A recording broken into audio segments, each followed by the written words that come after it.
বাংলাদেশের বিপক্ষে আশা করি ভালো ফাইট করবে, যদিও সেকেন্ড সাইড দল, তারপরেও মনে হয় বাংলাদেশের বিরুদ্ধে ভালো ফাইট করবে। নিউজিল্যান্ড বরাবরই ভালো টিম, তারপরেও সেকেন্ড টিম যেহেতু পাঠিয়েছে তারাও মোটামুটি ভালো করার একটা চান্স আছে।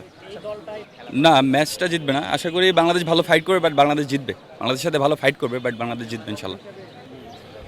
এটা অপ্রীতিকর ঘটনা বলবো, কারণ এটা হওয়া উচিত না, যেহেতু ইন্টারন্যাশনাল ম্যাচ। সেক্ষেত্রে এটা ভালো লাগেনি অ্যাকচুয়ালি।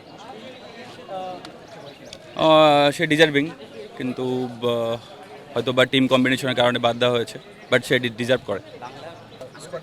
হয়তো বা কিছু সময় টিম কম্বিনেশনের কারণে বাদ দেওয়া হয়, বাট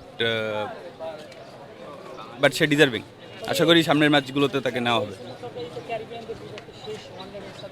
জি জি জি জি জি জি, অবশ্যই সে ডিজার্ভ করে। অবশ্যই আমরা মনে হয় সামনের ম্যাচে তাকে দেখবো ইনশাল্লাহ।